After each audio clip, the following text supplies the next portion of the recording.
मुख्यमंत्री विष्णुदेव साय की अध्यक्षता में हुई कैबिनेट बैठक में किसानों के हित में अहम निर्णय लिया गया।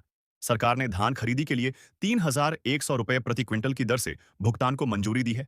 इस फैसले से प्रदेश के लाखों किसानों को सीधा लाभ मिलेगा और कृषि क्षेत्र को मजबूती मिलेगी।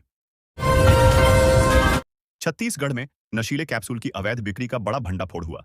पुलिस ने कार्रवाई के दौरान 3,752 कैप्सूल जब्त किए और 2 आरोपियों को गिरफ्तार किया। अधिकारियों ने कहा कि इस कदम से नशे के कारोबार पर नियंत्रण बढ़ेगा और युवाओं की सुरक्षा सुनिश्चित करना है। छत्तीसगढ़ में 24,752 किसानों को अनुदान पर कृषि यंत्र प्रदान किए गए हैं। इन यंत्रों की मदद से खेती आसान और अधिक लाभकारी बन गई है।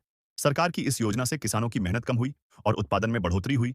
ग्रामीण क्षेत्रों में खुशहाली का माहौल देखने को मिल रहा है।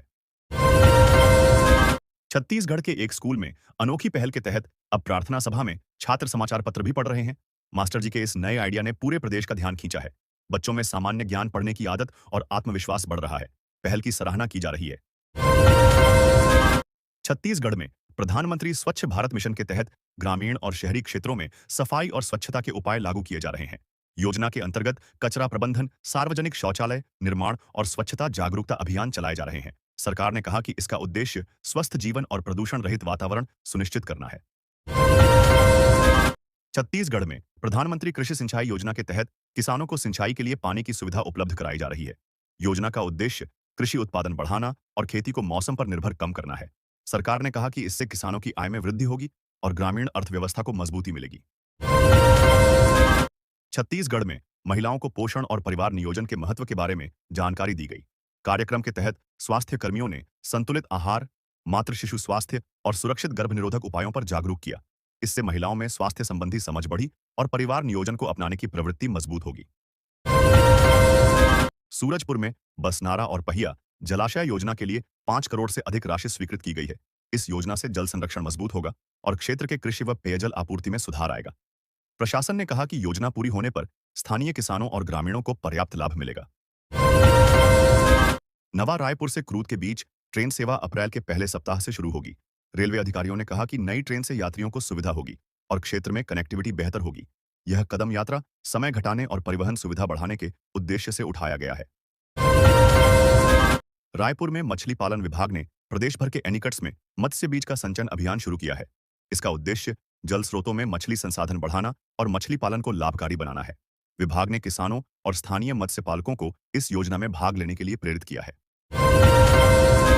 छत्तीसगढ़ में पुलिस ने दुकानों पर चाइनीज मांझे की जांच की और दुकानदारों को सुरक्षा नियमों का पालन करने की हिदायत दी। अवैध और खतरनाक मांझे के उपयोग पर रोक लगाने के लिए अभियान तेज किया गया है। प्रशासन ने लोगों को सावधानी बरतने और सुरक्षा नियम मानने की अपील की है। रायपुर में मुख्यमंत्री विष्णुदेव साय ने कहा कि छत्तीसगढ़ आईटी, ईएस और इमर्जिंग टेक्नोलॉजी आधारित उद्योगों के लिए भरोसेमंद राज्य बनकर उभर रहा है। नई नीतियों, निवेश अनुकूल माहौल और बुनियादी सुविधाओं से राज्य तकनीकी निवेश का केंद्र बन रहा है। धमतरी के किसान अब धान के साथ वैकल्पिक फसलों की ओर बढ़ रहे हैं। रागी की खेती ने उन्हें नई पहचान दी है और आय बढ़ाने में मदद की है। कृषि विशेषज्ञों का कहना है कि यह कदम मिट्टी की उर्वरता बनाए रखने और किसानों की आर्थिक स्थिति मजबूत करने में महत्वपूर्ण साबित होगा। छत्तीसगढ़ के रत्नाबांधा में ग्रामीणों ने तालाब को स्वच्छ रखने और जल स्रोत बचाने के लिए स्वच्छता अभियान चलाया। अभियान में स्थानीय लोग सामूहिक रूप से कचरा साफ कर तालाब की सुरक्षा सुनिश्चित कर रहे हैं। इससे जल संरक्षण बढ़ेगा और ग्रामीण आजीविका तथा पर्यावरण को लाभ मिलेगा। छत्तीसगढ़ की मखाना खेती से जुड़ी महिला समूह ने महिला सशक्तिकरण को बढ़ावा दिया है। महिलाएं सामूहिक रूप से मखाना की खेती, प्रसंस्करण और विपणन में सक्रिय हैं, जिससे उनकी आर्थिक स्थिति मजबूत हुई है। इस पहल से ग्रामीण क्षेत्रों में महिलाओं की आत्मनिर्भरता और सामाजिक सहभागिता में भी वृद्धि हो रही है। छत्तीसगढ़ में शादी समारोहों में परोसे जा रहे पनीर की जांच नहीं हो पाने से स्वास्थ्य पर खतरा बढ़ गया है।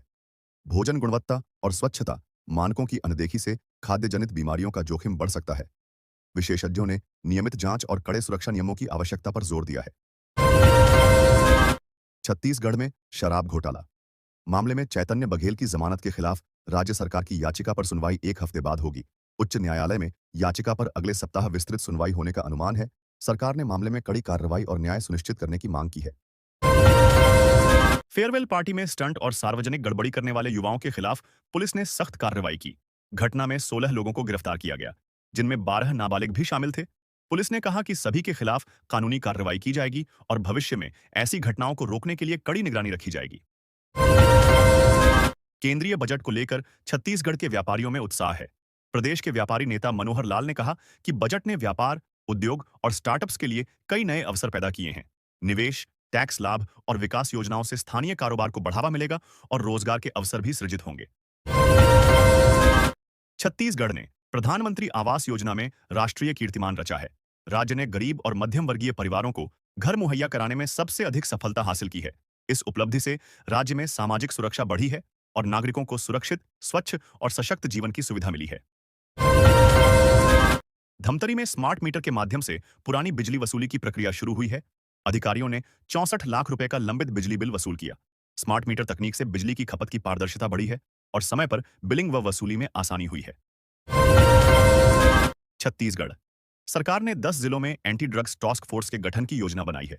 इसका उद्देश्य युवाओं में नशे की प्रवृत्ति को रोकना और अवैध मादक पदार्थों की तस्करी पर कड़ा नियंत्रण रखना है।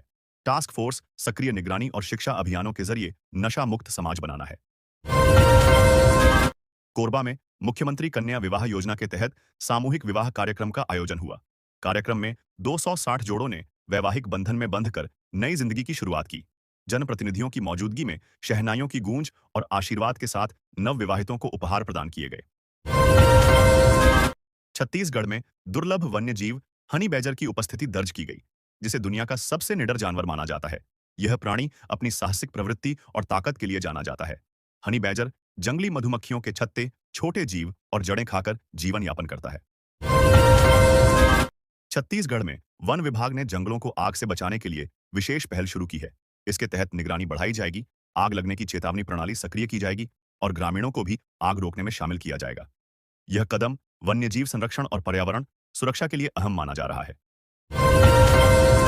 छत्तीसगढ़ के कई हिस्सों में ठंड का प्रकोप बढ़ गया है। सर्द हवाओं और न्यूनतम तापमान में गिरावट से लोग परेशान हैं। प्रशासन ने रहवासियों को आग और हीटर का सुरक्षित उपयोग करने की सलाह दी है। मौसम विभाग ने अगले कुछ दिनों तक ठंड बने रहने की संभावना जताई है। बीजापुर में नक्सली खतरे को रोकने और विकास को गति देने के लिए नया सुरक्षा शिविर स्थापित किया गया। इससे इलाके में सुरक्षा बढ़ेगी और आमजन को आश्वासन मिलेगा। साथ ही यह कदम स्थानीय विकास परियोजनाओं और निवेश को सहज रूप से आगे बढ़ाने में मदद करेगा। रायगढ़ में पुलिस ने होटल ट्रिनिटी के स्पा सेंटर पर छापा मारा। कार्रवाई के दौरान संचालक और होटल के मैनेजर को गिरफ्तार किया गया। प्रारंभिक जांच में सेंटर पर नियमों का उल्लंघन और संदिग्ध गतिविधियों का पता चला है। पुलिस मामले की आगे जांच कर रही है। जांजगीर में रेल ओवरब्रिज निर्माण को लेकर फिर से जनाक्रोश भड़का है। स्थानीय लोगों ने 6 मार्च को जन आंदोलन की घोषणा की है। प्रदर्शनकारियों का कहना है कि निर्माण में देरी और प्रभावित सुविधाओं के समाधान में लापरवाही के चलते वे यह कदम उठा रहे हैं। प्रशासन ने शांति बनाए रखने का आश्वासन दिया है। अबूझमाड़ मल्लखंब अकादमी के बच्चों ने राष्ट्रपति द्रौपदी मुर्मू के सामने ऐतिहासिक प्रदर्शन किया। युवा कलाकारों ने अपनी निपुणता और ताकत का शानदार प्रदर्शन कर सबको मंत्रमुग्ध कर दिया। कार्यक्रम ने छत्तीसगढ़ की पारंपरिक खेल संस्कृति और स्थानीय प्रतिभाओं को राष्ट्रीय मंच पर उजागर किया। छत्तीसगढ़ के एक सरकारी स्कूल से मानवता को शर्मसार करने वाली घटना सामने आई है। होमवर्क न करने पर शिक्षक ने मासूम बच्चे को पेड़ से लटका दिया। घटना का वीडियो वायरल होने के बाद प्रशासन ने जांच शुरू कर आरोपी शिक्षक को निलंबित कर दिया। छत्तीसगढ़ में आंगनबाड़ी केंद्र में 20 बच्चों का विधिवत विद्यारंभ संस्कार संपन्न हुआ। समारोह में बच्चों को अक्षर ज्ञान प्रदान किया गया और उनके उज्जवल भविष्य की कामना की गई। यह पहल शिक्षा के प्रति रुचि बढ़ाने और प्रारंभिक शिक्षा को सुदृढ़ बनाने की दिशा में महत्वपूर्ण मानी जा रही है। छत्तीसगढ़ में मतदाता सूची में आपत्ति दर्ज करने वालों के खिलाफ जांच और कार्रवाई की मांग को लेकर ग्रामीणों ने एसडीएम को ज्ञापन सौंपा। ग्रामीणों का कहना है कि सूची में सुधार और गलत प्रविष्टियों की जांच से मतदान प्रक्रिया निष्पक्ष बनी रहेगी। कोया पूणेम गोंडी गाथा में गोंडवाना संस्कृति और सामाजिक समानता का संदेश उजागर होता है। इस गाथा के माध्यम से पारंपरिक कथाएं, रीति रिवाज और आदिवासी जीवन शैली पीढ़ी दर पीढ़ी साझा की जाती हैं। इससे युवाओं में अपनी जड़ों और सांस्कृतिक पहचान के प्रति जागरूकता बढ़ती है। छत्तीसगढ़ में मनरेगा और धान खरीद के मुद्दे पर कांग्रेस कार्यकर्ताओं ने कलेक्ट्रेट घेराव किया। विरोध प्रदर्शन के दौरान पुलिस और कार्यकर्ताओं के बीच झूमाझटकी भी हुई। प्रशासन ने शांति बनाए रखने के लिए कार्रवाई की और प्रदर्शनकारियों को समझाइश दी गई है। छत्तीसगढ़ में फरवरी में ही गर्मी का असर दिखने लगा है। तापमान कई जगहों पर 30 डिग्री सेल्सियस के पार पहुंच रहा है। मौसम विभाग ने लोगों को गर्मी से बचाव और पर्याप्त जलपान करने की सलाह दी है। खेतों और वनस्पतियों पर भी गर्मी का असर महसूस किया जा रहा है।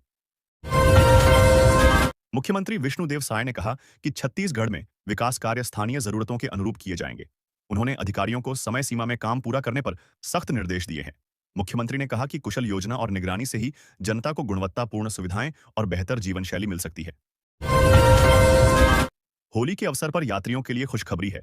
दुर्ग से निजामुद्दीन के लिए विशेष ट्रेन सेवा शुरू की जाएगी, जिसमें यात्रियों को कंफर्म बर्थ के साथ यात्रा की सुविधा मिलेगी। इससे त्योहार के दौरान यात्रा सुगम और सुरक्षित होगी और बड़ी संख्या में लोग आरामदायक सफर का लाभ उठा पाएंगे। छत्तीसगढ़ के दुर्ग में तलहटी स्थित मानपुरा की खदानों में विस्फोट किए जा रहे हैं। भारी धमाके की आवाज इलाके में गूंज रही है और धूल के बड़े बड़े गुब्बारे उठ रहे हैं। खदान प्रबंधन ने सुरक्षा उपायों को सख्ती से लागू किया है ताकि आसपास के ग्रामीण और पर्यावरण सुरक्षित रहें। जांजगीर चांपा पुलिस ने कॉम्बिंग गश्त के दौरान बड़ी कार्रवाई करते हुए एक ही रात में 10 फरार वारंटी गिरफ्तार किए। पुलिस ने बताया कि ये सभी लंबित मामलों में वांछित थे। कार्रवाई से कानून व्यवस्था मजबूत हुई है और स्थानीय जनता में सुरक्षा का भरोसा बढ़ा है। परागण योजना से कोरबा जिले के किसानों की किस्मत बदल रही है। मधुमक्खी पालन को अपनाकर किसान खेती के साथ अतिरिक्त आय अर्जित कर रहे हैं। अब कई किसान शहद उत्पादन से सालाना 2 लाख रुपए तक की आमदनी कर रहे हैं, जिससे उनकी आर्थिक स्थिति मजबूत हुई है। मुख्यमंत्री कन्या विवाह योजना के तहत धमतरी में सामूहिक विवाह का आयोजन किया जाएगा। इस कार्यक्रम में जिले के 132 जोड़े वैदिक रीति रिवाजों के साथ 7 फेरे लेकर दाम्पत्य जीवन की शुरुआत करेंगे। आयोजन का उद्देश्य आर्थिक रूप से कमजोर परिवारों को सामाजिक सहयोग प्रदान करना है। परागण योजना से कोरबा जिले के किसानों की किस्मत बदल रही है। मधुमक्खी पालन को अपनाकर किसान खेती के साथ अतिरिक्त आय अर्जित कर रहे हैं। अब कई किसान शहद उत्पादन से सालाना 2 लाख रुपए तक की आमदनी कर रहे हैं, जिससे उनकी आर्थिक स्थिति मजबूत हुई है। मुख्यमंत्री कन्या विवाह योजना के तहत धमतरी में सामूहिक विवाह का आयोजन किया जाएगा। इस कार्यक्रम में जिले के 132 जोड़े वैदिक रीति रिवाजों के साथ 7 फेरे लेकर दाम्पत्य जीवन की शुरुआत करेंगे। आयोजन का उद्देश्य आर्थिक रूप से कमजोर परिवारों को सामाजिक सहयोग प्रदान करना है। धमतरी जिले के एक गांव में शव को ईसाई रीति रिवाज से दफनाने को लेकर विवाद हो गया। इस बात से ग्रामीण भड़क उठे, जिससे गांव में तनाव की स्थिति बन गई। सूचना पर प्रशासन और पुलिस मौके पर पहुंची तथा हालात को नियंत्रित करने के प्रयास किए जा रहे हैं। सरगुजा जिले के एक किसान ने बायोफ्लॉक तकनीक अपनाकर अपनी तकदीर बदल ली है। पारंपरिक खेती के साथ मत्स्य पालन शुरू करने से उसकी आय में उल्लेखनीय बढ़ोतरी हुई। कम पानी और कम लागत में अधिक उत्पादन से यह तकनीक किसानों के लिए नई संभावनाएं खोल रही है। छत्तीसगढ़ में प्रधानमंत्री स्वच्छ भारत मिशन के तहत ग्रामीण और शहरी क्षेत्रों में सफाई और स्वच्छता के उपाय लागू किए जा रहे हैं। योजना के अंतर्गत कचरा प्रबंधन, सार्वजनिक शौचालय निर्माण और स्वच्छता जागरूकता अभियान चलाए जा रहे हैं। सरकार ने कहा कि इसका उद्देश्य स्वस्थ जीवन और प्रदूषण रहित वातावरण सुनिश्चित करना है। छत्तीसगढ़ में प्रधानमंत्री जन कल्याण योजना के तहत गरीबों और कमजोर वर्गों को समग्र सहायता प्रदान की जा रही है। योजना के अंतर्गत वित्तीय सहायता, रोजगार, स्वास्थ्य और शिक्षा जैसी सुविधाएं उपलब्ध कराई जाती है। सरकार ने कहा कि इसका उद्देश्य समाज के वंचित वर्ग की जीवन गुणवत्ता सुधारना है। छत्तीसगढ़ में प्रधानमंत्री स्वास्थ्य और पोषण योजना के तहत बच्चों, महिलाओं और गर्भवती माताओं के स्वास्थ्य और पोषण में सुधार लाया जा रहा है। योजना के अंतर्गत पोषण युक्त आहार, स्वास्थ्य जांच और जागरूकता कार्यक्रम चलाए जा रहे हैं। सरकार ने कहा कि इसका उद्देश्य जीवन स्तर सुधारना है। छत्तीसगढ़ में प्रधानमंत्री ग्रामीण आवास योजना के तहत गरीब परिवारों को सुरक्षित और किफायती घर प्रदान किए जा रहे हैं। योजना का उद्देश्य ग्रामीण क्षेत्रों में बेघर लोगों को आवास सुविधा देना और उनके जीवन स्तर में सुधार करना है। सरकार ने कहा कि इससे ग्रामीण विकास को बढ़ावा मिलेगा। छत्तीसगढ़ में प्रधानमंत्री स्वरोजगार योजना के तहत छोटे उद्योगों और व्यवसायों को प्रोत्साहन दिया जा रहा है। योजना के अंतर्गत युवाओं और उद्यमियों को वित्तीय सहायता, प्रशिक्षण और मार्गदर्शन प्रदान किया जाता है। सरकार ने कहा कि इसका उद्देश्य स्वरोजगार बढ़ाना है। छत्तीसगढ़ में प्रधानमंत्री कृषि सिंचाई योजना के तहत किसानों को सिंचाई के लिए पानी की सुविधा उपलब्ध कराई जा रही है। योजना का उद्देश्य कृषि उत्पादन बढ़ाना और खेती को मौसम पर निर्भर कम करना है। सरकार ने कहा कि इससे किसानों की आय में वृद्धि होगी और ग्रामीण अर्थव्यवस्था को मजबूती मिलेगी। रायपुर में स्मार्ट सिटी प्रोजेक्ट के तहत नई सड़कें और इंफ्रास्ट्रक्चर का काम शुरू कर दिया गया है। अधिकारियों ने बताया कि परियोजना से शहर की ट्रैफिक समस्या कम होगी और नागरिकों को बेहतर सुविधा मिलेगी।